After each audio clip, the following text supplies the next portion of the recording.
출생하고 나서 첫 만남을 아직도 저는 생생하게 기억하고 있습니다. 출산 후 그 중환자실에 옆으로 벽 쪽을 해서 누워 있었는데 낯설지 않더라고요. 그리고 숨소리가 굉장히 그 세근세근 하는데 굉장히 그 신비로웠어요. 그때 무슨 생각이 들었냐니까 살려야 되겠다. 그 생각밖에 안 들었어요. 뭐 의사는 뭐 확률이 없다. 이게 그 뭐 그냥 포기해라. 뭐 생존율이 뭐 20%다. 뭐 이렇게 하고 뭐 엄청나게 돈 많이 들고 치료 대가들 이런 것들이 막 하나도 없어져 버렸어요. 살려야 되겠다. 이거밖에 없었어요. 이 첫 만남 때 그 생명의 그 신비로움이 딸을 끝까지 살려냈고 지금까지 살아있는 원동력이 되었습니다.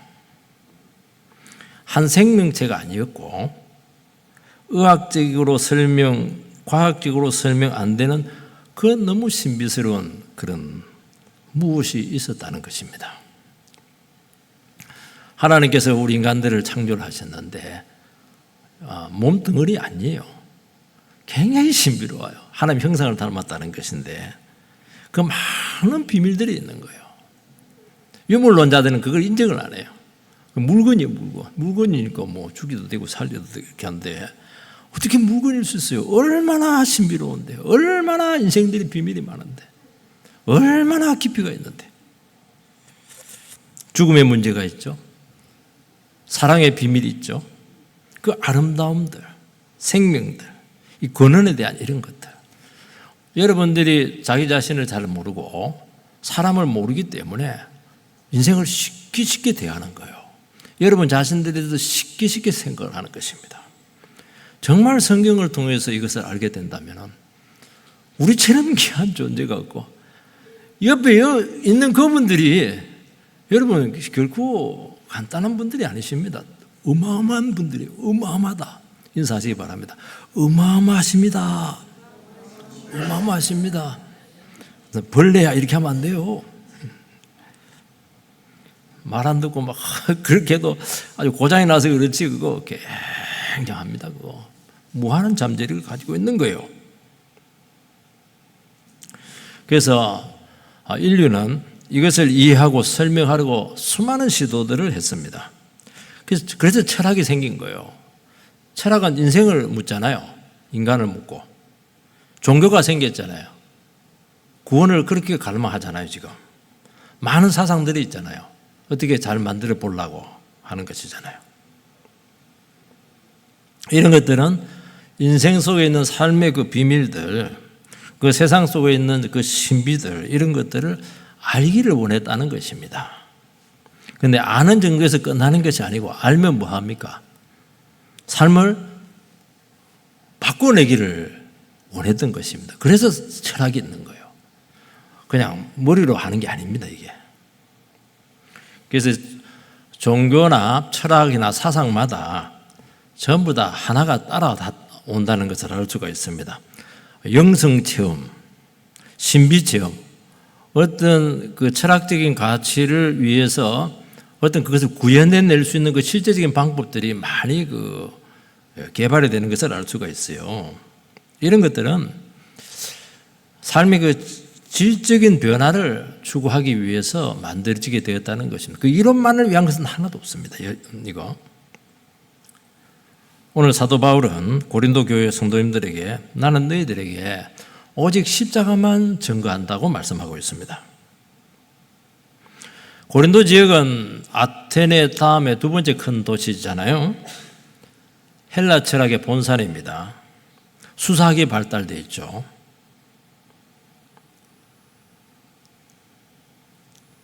그 학문이 최첨단화되어 있는 그 나라에서 나는 오직 예수 그리스도가 십자가에 죽었다.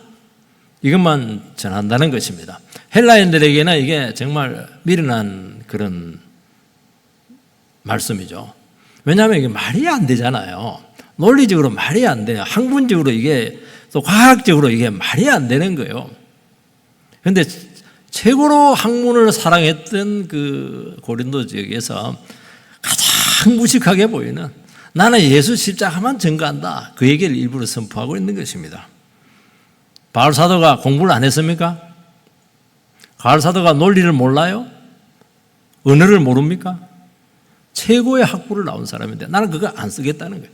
오직 예수 그리스도가 너희들을 위해서 죽으시고 십자가에 죽으시고 부활했다는 것입니다. 그것만 이야기한다는 것입니다. 왜 그렇게 하냐니까 그것만이 인생의 해답입니다. 이것만이 너희들이 그렇게 추구하려고 했던 진정한 삶의 변화를 가져온다는 것입니다. 이것만이 망가진 인생들을 오직 회복할 수 있는 유일한 길이라는 거예요. 너희들은 지금 인생의 비밀을 찾지 못해서 철학을 하고 있고 종교를 하고 있고 신을 만들어내고 있고 사상을 고도화시키고 이렇게 하는데 고생은 하고 참 귀한 일이다마는 그런 데에서 답 못 찾아요. 그거는 보기는 좋아. 뭔가 참 진리를 찾기 위해서 그 수고는 많이 하는데 그 답을 못 찾아서 그렇다는 겁니다. 우린 답이 있잖아. 답이 뭐예요? 십자가 아니겠습니까? 답은 간단합니다. 답을 모르니까 복잡한 거예요, 여러분들. 여러분, 종교가 복잡한 거는 답을 몰라서 그래요. 내 타 종교를 비난해서 미안하다면 막 옆에 팔만 어마어마한 책을 써놨는데 그거 답을 몰라서 그래요. 자기 생각이에요. 우리 답이 있잖아요. 오직 내가 곧 길이요 진리요 생명이다. 딱 답이 나오잖아요. 답인데 뭐 고민할 게 뭐가 있어요? 답 가지고 살아가면 되지 않겠습니까? 그래서 답을 던진다는 거예요. 복잡하지 않아요, 여러분들. 첫 번째는 바울이 복음을 전한 방식이 나옵니다. 1절 2절 말씀을 같이 읽겠습니다. 1절 2절 시작. 형제들아 내가 너희에게 나아가 하나님의 증거를 전할 때 말과 지혜의 아름다운 것으로 아니하였나니 내가 너희 중에서 예수 그리스도와 그가 십자가에 못 박히신 것 외에는 아무것도 알지 아니하기로 작정하였습니다. 특이한 표현들이 나오는데요. 말과 지혜의 아름다운 것으로 아니했다는 것입니다. 헬라인들은 이 수사학, 웅변술, 세상 지혜, 철학 이거 어마어마했습니다. 왜 웅변술이 중요했냐니까 이 사람들은 사람들을 설득을 해내려고 했던 거예요. 그래서 웅변술은 사람의 마음을 바꿔내는 것이잖아요. 철학은 뭡니까? 인간의 이성으로 우주와 인생에 대한 답을 찾아가는 것입니다. 이 아름답다 이렇게 하는 것은 탁월하다는 것입니다. 헬라 철학은 탁월했어요. 헬라의 민주주의는 탁월했어요. 그 논리학, 수사학, 지혜 탁월했습니다.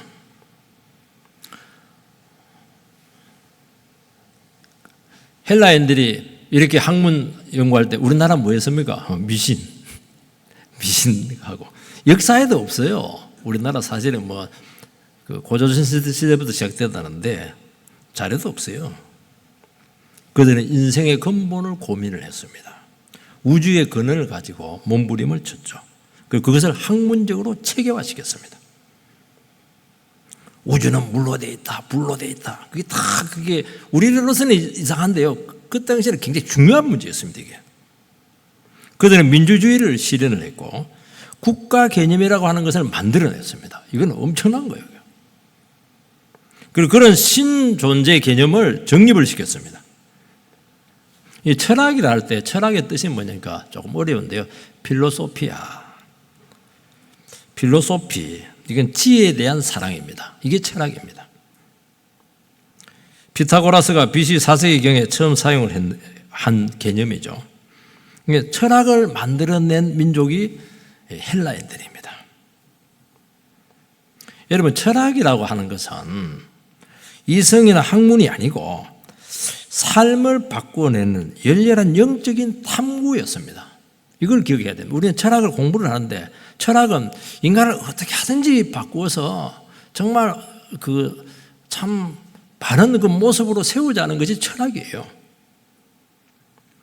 초월적인 것을 탐구를 해서 그것을 현실로 끌고 와서 실천 가능한 삶으로 연결을 시도를 한 것이 철학이었습니다. 잘 이해를 못하실 텐데요. 누구나 다 아는 내용을 가지고 간단하게 제가 말씀을 드리도록 하겠습니다. 소크라테스는 잘 알다시피 4대 성인 중에 하나인데 왜 이 사람이 4대 성인 중에 하나냐면 그 당시 철학은 전부 다 우주가 뭐냐, 자연이 뭐냐, 세계가 뭐냐 이렇게 대상물을 가지고 연구를 했는데 소크라테스는 그 대상을 인간으로 끌고 와버렸어요. 너는 누구냐는 거예요. 네 자신을 알라. 처음으로 인생에 대해서, 인간에 대해서 고민을 하게 한 것은 엄청난, 이것은 인식의 전환이었죠. 이 사람의 그 특기가 뭐예요? 산파술입니다. 산파술은 그 엄마가 산파예요. 애 하나 놀라면 굉장히 힘듭니다. 힘내 막 땀 닦아주고, 그래 호흡법 이렇게 해가지고 생명이 탄생하도록 옆에서 도와주는 사람이 산파예요.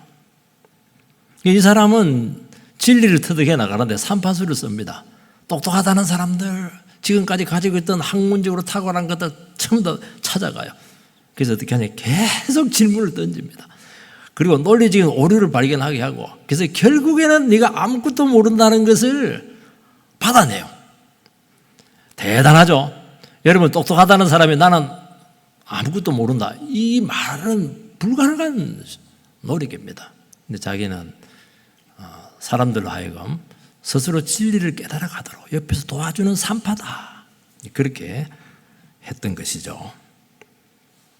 그 과정에서 영혼들이 엄청난 충격을 받아요. 그리고 인식의 변화를 가져오게 되고, 인식의 변화는 곧 삶의 변화를 가져오게 되고, 삶의 변화는 인생의 변화를 가지고 왔다는 것입니다. 그런데 소크라테스의 한계가 딱 하나가 있습니다. 아무것도 모른다는 것은 인정을 하는데 답이 없어요. 모르면 알게 해줘야 되잖아요. 그 부분에서 빠진 거예요, 이게. 이게 인간의 이성과 지혜가 가지는 결정적인 한계입니다. 그 다음에 또 방황하는 거예요. 어떻게 살아야 될 것인가? 열심히 살아, 그냥. 사실은요, 이것만 해도 어마어마한 겁니다. 네가 아무것도 모른다, 나는 똑똑하지 않다, 이걸 인정하는 것만 해도 대단한 업적이에요. 저는 그 4대 성인의 한 분으로 추앙해 줘야 된다고 생각을 합니다. 아리스토텔레스가 그 다음에 3단 논법을 했잖아요. 원래는 뭐 3단 논법, 소크라테스 3단 논법을 하는데 얘를 소크라테스를 들어서 그렇지 원래는 아리스토텔레스가 만든 겁니다. 3단 논법이 논리학이잖아요.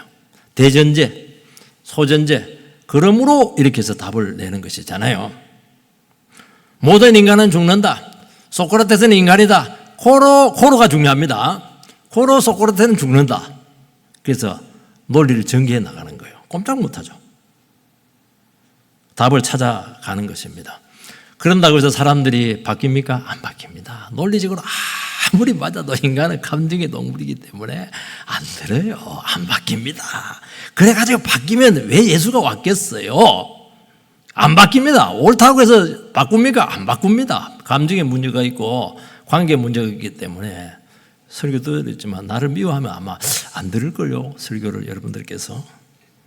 내가 아무리 예수님처럼 설교해도 아무 상관이 없어요. 그렇게 인생과는 간단하지가 않은 거예요. 이게 헬라 철학의 한계였어요. 그래서 바울은 말과 지혜, 아름다운 것으로 복음을 전하지 않겠다, 이 말인 거예요. 바울이 뭐가 논리가 부족합니까? 바울의 가방끈이 짧습니까? 최고의 학부를 나왔죠. 그런데 바울은 답을 알고 있다는 거예요. 답을 모르면 논리를 써, 지식을 써, 그리고 몸부림을 쳐봐. 왜냐하면 길이 없으니까 그거라도 해야 되지 않겠습니까? 사도 바울은 나는 십자가에 못 박힌 것 외에는 아무것도 알지 않기로 작정했다는 것입니다. 다른 얘기 하지 말라는 거예요. 철학이나 논리로, 사상으로 복음을 설명하면 복잡합니다. 논쟁합니다. 답을 모르는 사람하고 아는 사람하고 논쟁 자체를 하면 안 되죠. 전제가 틀리는데 하나님 있다고 하는 부류와 하나님 모른다고 하는 부류가 어떻게 대화가 될 수가 있겠어요? 평행선이죠. 우리는 평행선. 너는 나를 모르고 나는 너를 모르고 우리는 평행선. 노래도 있던데 나는 나밖에 모르고 너는 너밖에 모르고 우리는 평행선. 부부싸움 하죠. 아테네에서 이 방법을 썼어요. 왜냐하니까 워낙 이 사람들이 지식인들이니까. 그래서 쫄딱 망했습니다. 여러분, 그들의 말과 지혜의 탁월함, 진리를 사랑하는 심정은 이해를 한다는 것입니다. 그러나 너희들은 아직 답을 찾지 못하고 헤매고 있다는 것입니다. 그래서 나는 거두절미하고 답만 주겠다. 답은 십자가다. 하나님의 아들 되신 메시아가 육신을 입고 이 땅에 오셔서 우리의 모든 죄를 뒤집어 쓰시고 십자가에 못 박혀 죽었다. 그거 갖고는 안 되니까 내 죄를 위해서 죽었는지 안 죽었는지 알 게 뭡니까? 그래서 죽음의 권세를 깨뜨리고 다시 부활했다. 예수님께서 하신 이 십자가의 보혈의 피는 유효하다. 공적으로 선포를 했잖아요. 예수를 믿는 사람들은 죽음도 극복을 하고 모든 죄에서 노연하게 되고 하나님의 자녀로 세워지게 된다. 그리고 영원한 생명을, 부활 생명을 얻게 된다. 이게 답입니다. 요거 못 듣잖아요. 이 말 못 듣죠? 기독교는 분명합니다. 모호한 게 하나도 없어요. 복잡하지 않아요. 믿으면 구원받는다는 거예요. 뭐 어려울 게 뭐가 있어요. 머리 쓸 필요가 없어요. 머리 좋은 사람 골치 아파요 이거. 가방끈 길 필요 없어요. 예수가 내 죄를 위해서 죽으셨다 하는 걸 믿기만 하면 바로 그 즉시 구원의 임하게 될 줄 믿고 인생이 풀릴 줄 믿습니다. 인생이 안 풀리고 있어요? 믿지 않아서 그래요. 예수 믿는데 인생이 안 풀린다? 그거는 잘못된 겁니다. 하나님 잘못됐어요? 내가 잘못됐죠. 안 믿는 거예요. 믿는다고 말만 하는 거예요.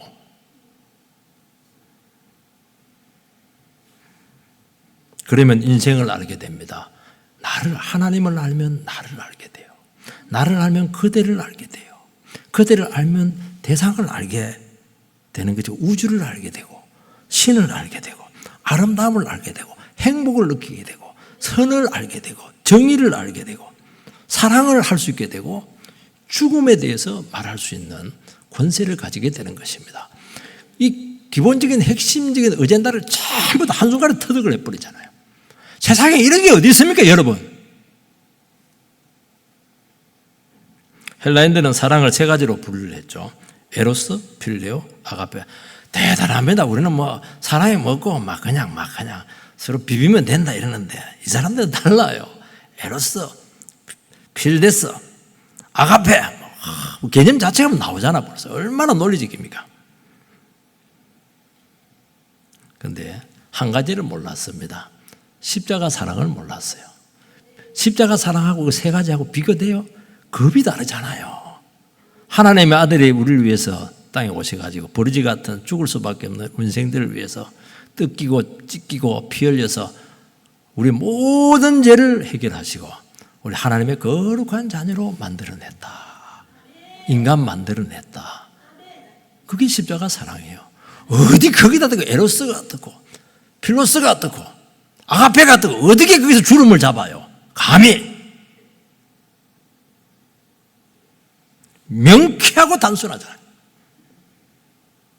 유대인들은 정말 하나님 앞에서 율법적인 삶을, 정의로운 삶을 살려고 했던 민족들입니다. 그들은 하나님의 뜻을 위해서 몸부림을 쳤죠. 고생도 많이 했어요. 그런데 한 단계 더 뛰어넘어야 되는데 그걸 뛰어넘지 못했습니다. 그들은 그렇게 몸부림 쳤는데 결국에는 삶의 의미를 못 찾았죠. 그거는 뭐냐니까 육신을 입고 오신 자기의 동족이었던 예수를 발견하지 못했던 것입니다. 십자가에 죽여버렸잖아요.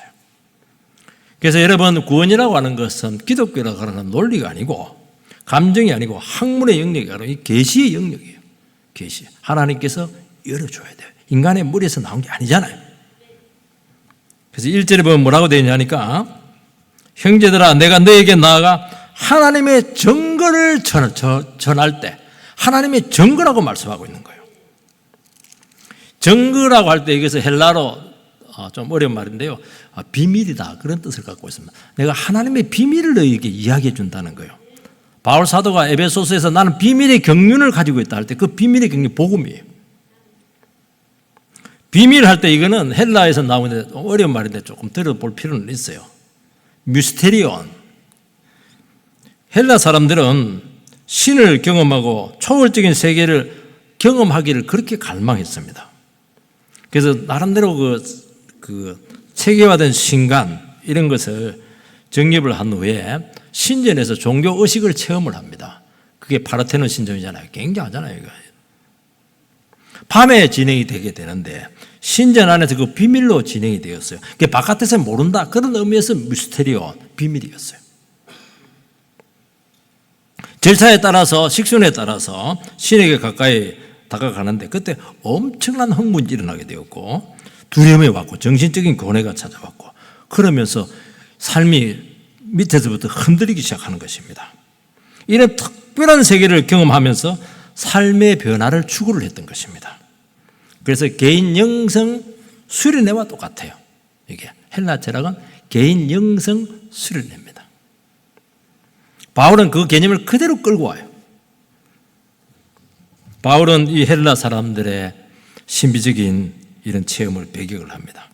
바울이 말하고 있는 신비, 비밀이라고 하는 것은 하나님의 작정과 하나님의 구원 계획이 예수 그리스도를 통해서 역사 가운데 객관적으로 드러나게 되었다. 이겁니다. 이게 비밀이 드러난 거예요. 하나님 창세전에 있었던 그 모든 죄인들에 대한 구원 계획이 역사 가운데서 하나님의 아들이 이 땅에 오심으로써 객관적으로 십자가 위에서 모든 하나님의 구원과 사랑 계획이 전부 다 드러나게 되었다. 비밀이 다 드러났다. 그래서 그가 전한 복음이 하나님의 증거인데 하나님의 비밀이라는 것입니다. 이건 절대 신비적인 체험이 아니라는 거예요. 하나님의 뜻이 드러난 거예요. 구원이 예수를 통해서 완전히 성취가 되었다는 것입니다. 비밀이라고 한 이유는 인간의 머리에서 나온 것이 아니고 하나님의 지혜의 극치라는 것입니다. 하나님의 지혜가 어떻게 피조물이 노력하고 연구한다고 해서 알 수가 없죠. 그것 자체가 교만한 겁니다. 그래서 기독교는 계시로만이 알 수가 있는 거예요. 하나님께 열어주셔야 돼요. 짠 열려라 이래가지고 막 성경을 확 열어줘야 돼요. 믿게 해줘야 돼요. 그 믿음의 문제지 연구의 차원이 아니라니까요. 하나님께 우리를 무시해서 믿으라는 게 아닙니다. 무식하게 믿으라 그렇게 하는 게 아니에요. 이거는 여러분 인간의 머리에서 나온 게 아니에요. 하나님의 머리에서 나오는데 어떻게 인간이 그 머리로서 추적할 수가 있겠어? 안 되는 거예요. 믿으면 되는 거예요. 믿으면 열리는 거예요. 믿으면 생명이 오는 거예요. 믿음이 보이지 않는 세계가 열리는 거예요. 영안이 열리는 거예요. 그래서 복음은 선포돼야 돼요. 증거돼야 된다는 것입니다. 그래서 증거된 그 말씀을 예배 가운데 여러분들 아멘 이렇게 받아들이면 구원이 와요. 그때부터 근본적인 삶의 변화가 나타나는 것입니다. 우리는 답을 알고 살아가는 거예요. 세상의 어떤 학문과 종교도 답을 몰라 답을 찾아가는데 못 찾아요. 우리는 답을 찾고 답을 가지고 담대하게 살아가는 것입니다. 그러니까 삶이 열리는 거예요. 사회를 변화시키는 것입니다. 이 방법을 쓰라는 거예요. 이 방법을.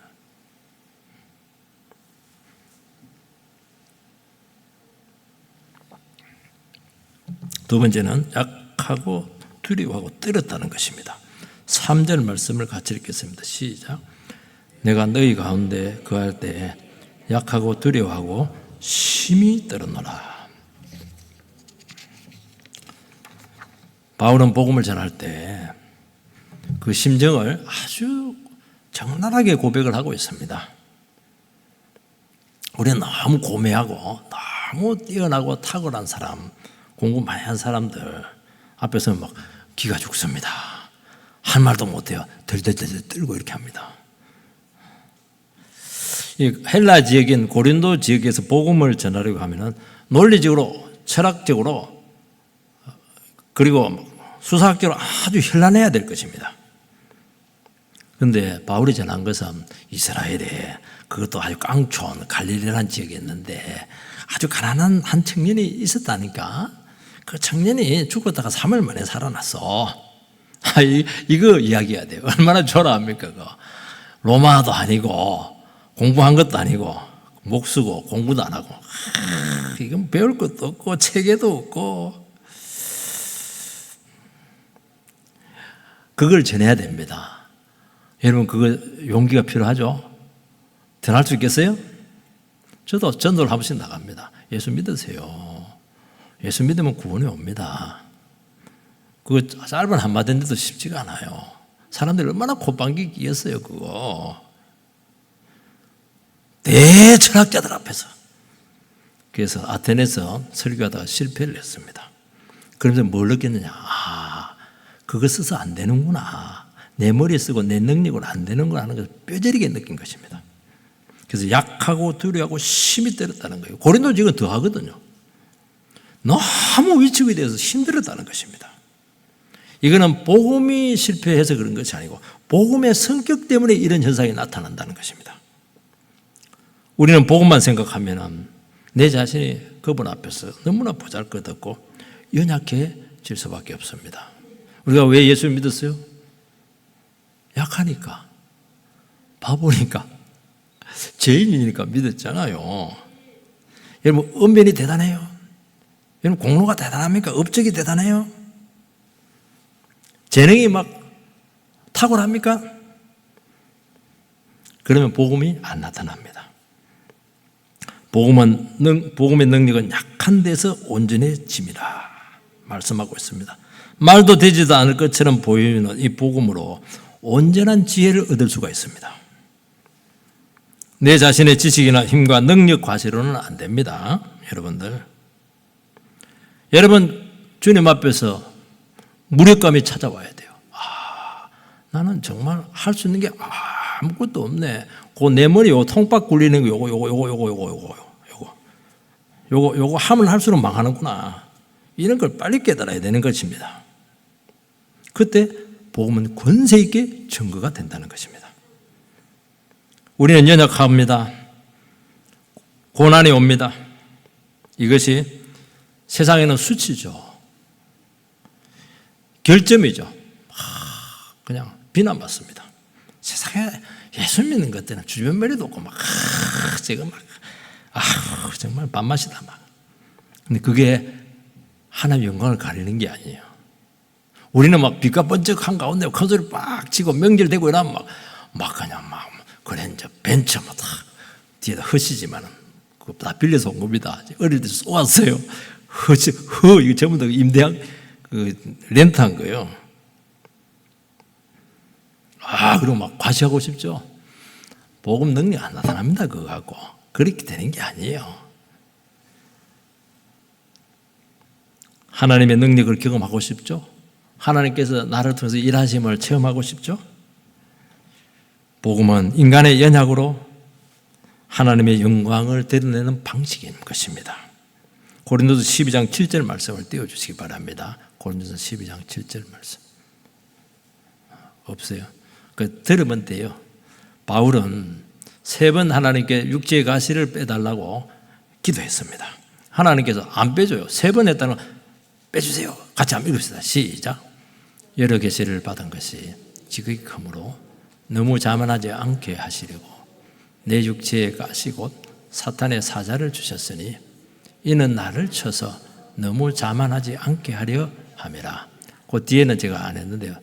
뭐라고 되어 있냐니까 그 뒤에는 내 능력이 약한 데서 온전하여 짐이라.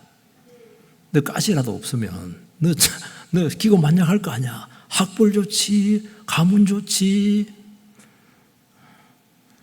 너 머리 좋지, 빠지는 게 없잖아. 가시라도 있어야지. 가시 박히면 힘들어요. 가시 박히면 참 옛날에 그 탱자 가시로 가시 빼냈는데 힘듭니다 그거.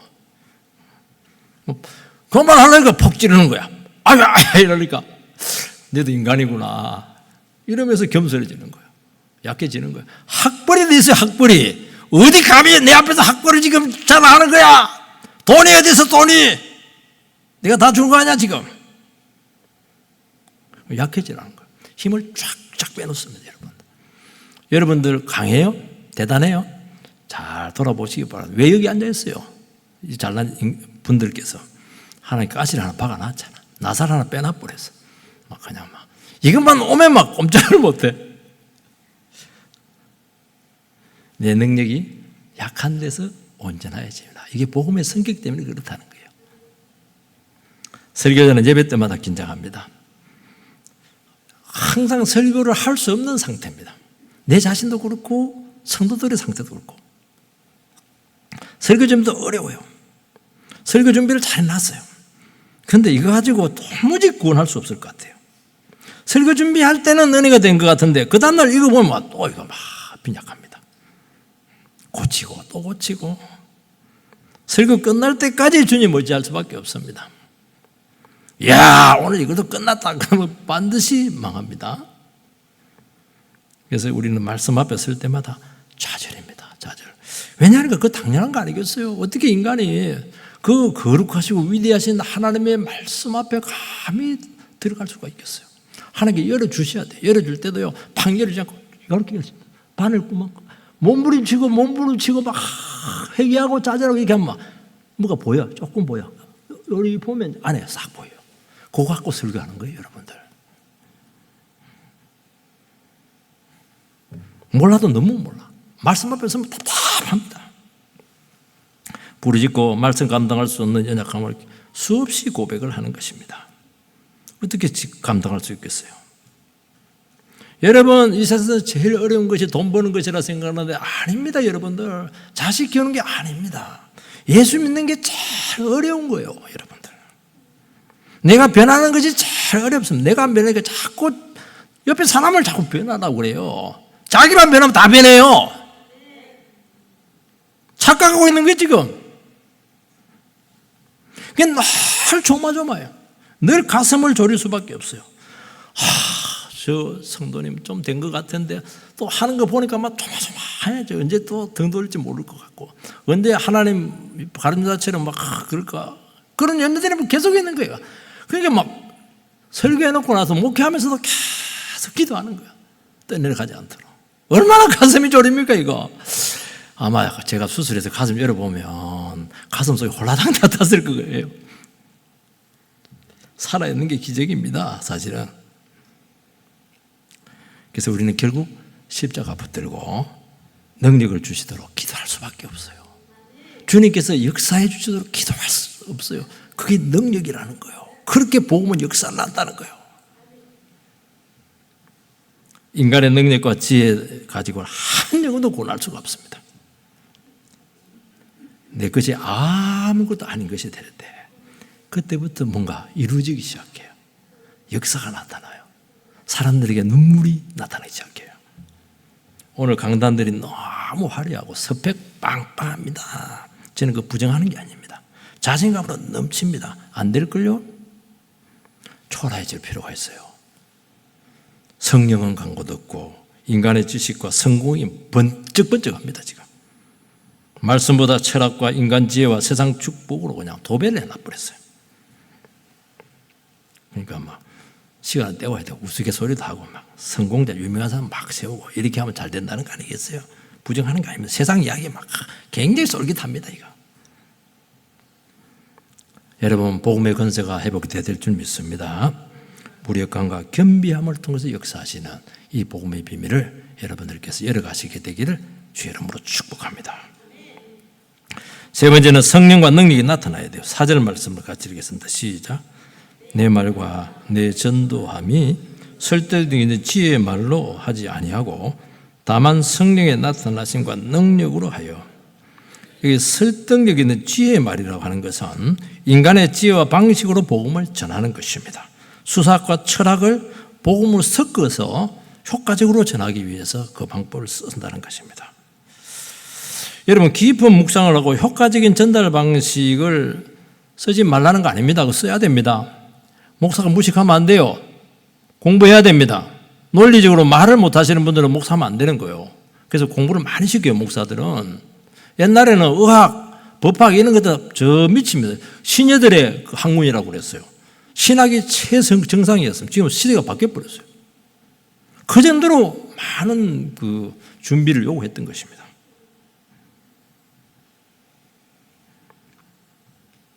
바울은 논리와 논증의 대가 중의 대가였습니다. 그런데 혈란은 그걸 안 썼어요. 혈란한 수사학과 철학적인 사변을 쓰다가 복음의 핵심인 십자가를 놓치게 된다는 것입니다. 말재주, 엄청난 지혜 이런 것들은 혼이 싹 빠져버려요. 너무 말을 잘합니다. 따발총알 따따따따 이러는데 뭐 거기서 우리 식으면 희야시가 걸립니다. 체면이 걸리는 것 같아요. 하나님보다 인간 재주가 지혜가 드러나면 실패입니다. 오늘 설교 들어가는데 목사 재주만 드러났다. 그러면 실패한 겁니다. 주님이 나타났더라. 그게 성공이에요. 그렇게 할 때 십자가의 처절함이 나타납니다. 영혼의 긴박성이 나타나는 거예요. 세상 지혜와 인간 자랑에 대한 도전들, 이런 것들이 나타나는 것입니다. 여러분, 어떻게 예수께서 우리 위해서 죽으시다가 살아나셨는데 어떻게 편안하게 들을 수가 있겠어요? 살을 찢어야죠. 피가 철철 나야죠. 그러니까 진정한 회개가 나타나지 않는 거예요. 여러분, 회개할 때 헬라로 메타노야, 마음을 바꾼다는 거예요. 헬라 철학 대단하죠? 근데 우리하고 달라요. 마음 바꾸는 게. 우리하고 달라요. 반성한다, 되돌아본다, 개선한다, 그런 뜻을 가지고 있는 거예요. 그것도 엄청나잖아요. 그들은 철학을 탐구하는 가운데서 뭔가 깨닫게 하고 마음을 바꾸는 뭔가를 경험을 했습니다. 그래서 메타노야, 회개라고 하는 단어를 만들어냈어요, 이 사람들이. 그러나 기독교적인 회개가 아닙니다. 기독교의 회개는 인간의 무능과 부패성을 십자가 앞에서 처절하게 깨닫는 것입니다. 그래서 예수께서 십자가에서 피 흘리시고 그 살점이 찢기듯 나가. 그것을 믿는 거예요, 그것을. 헬라 철학은 본성을 믿고 이성을 믿습니다. 인간의 사상은 듣기 좋고 배우는 것이 있어도 변화가 없어요. 여러분, 십자가 복음은 인간의 공로와 노력을 전부 다 부정을 합니다. 인간적인 요소를 철저히 차단합니다. 왜냐하면 인간적인 요소가 들어가는 순간 복음의 철저성이 무너집니다. 인간인데 그러면 어떻게 봐줘야지. 그러니까 복음이 안 나타나는 거예요. 봐주는 게 어디 있어요. 죄인아 이렇게 해가지고 넌 지옥 무창에 들어갈 수밖에 없어. 예수 십자가 외에는 길이 없어. 그래도 헌금 많이 하면 안 될까요? 그러니까 안 되는 거예요. 헌금 많이 해. 그렇지만은 너는 죄인이고 그건 너 거 아니잖아. 딱 냉정히 잘라버려야 돼요. 설교를 들었는데 오늘 기분이 너무 좋네. 그러면 안 되고 기분이 굉장히 나빠야 돼요. 어찌 보면은. 왜냐하면 우리를 부정을 하니까요. 이게 제대로 듣는 거예요. 그 여러분들이 내가 설교하지만 여러분 가슴은 속으로 찢어야 돼요. 이렇게 하면서. 그래야 변화가 나타나는 거예요. 자유주의가 성경의 이성을 접목했잖아요. 유럽 다 죽었잖아요. 교회. 십자가 복음만이 성령이 나타나는 거예요. 능력이 나타나게 될 줄 믿습니다. 십자가가 갑자기 생긴 것 아니잖아요. 인간 구원 나려고 하다 보니까 안 되니까 아들을 죽인 거 아니잖아요. 창세전에 작정을 했잖아요. 왜냐하면 이 구원 방식밖에 다른 길이 없다는 거예요. 이 방식에 왜 다른 걸 섞어요? 철학을 왜 섞고 인간의 논리를 왜 집어넣어요? 이것은 100% 순종함으로만 성취된 것입니다. 5절 말씀을 읽고 끝내겠습니다. 시작. 너희 믿음이 사람의 지혜에 있지 아니하고 다만 하나님의 능력에 있게 하려 하였노라. 사람의 지혜가 아닙니다. 하나님의 능력입니다. 믿는 것도 내가 믿는 게 아니에요. 연구나 노력으로 내가 믿어준 게 아닙니다. 믿음을 주셨어요, 나에게. 믿음은 하나님의 능력이 나에게 오는 통로예요. 물에 빠져 죽어가는 사람들에게 늘 얘기했잖아요. 구조법 얘기해도 아무 소용없어요. 그냥 끄집어 내줘야 되는 거예요. 구조자가 와야 된다는 거예요. 일방적으로 끄집어 내야 된다는 거예요. 그래서 믿음은 반드시 능력으로 나타나야 돼요. 구원으로 나타내고 사람을 살려내야 되는 것입니다. 우리는 신앙을 능력으로 검증을 안 하고 말로 때우려고 그래. 내 신앙이 얼마나 옳은 줄 알아. 그러면서 분쟁하면서 막 상대방을 그냥 공격함으로써 내 진리성을 확보하려고 하는데, 와우, 정말 그거 시시합니다. 그래서 교회 분쟁하잖아요. 말하지 마세요. 하나님 나라는 말에 있지 않고 능력이 있느니라. 말하지 마세요. 능력으로 나타내서 사랑하고 사랑을 바꾸어내고 역사를 일으켜내고 교회를 부흥시키고 능력으로 나타나야지. 말로 다 때우는 거예요. 너는 아무것도 못해. 나는 잘났고. 그게 무슨 소용이에요? 말은 너무 잘해. 그래서 다른 사람의 가슴을 다 찢어놔버려.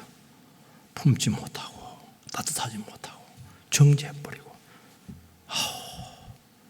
하나님 두 번 피 흘려버립니다. 예수님이. 그래서 다시 한 번 더 정말 능력과 영혼을 살리는 구원의 역사가 서로 여러분들께서 사용되게 되기를 주의 이름으로 축원드립니다.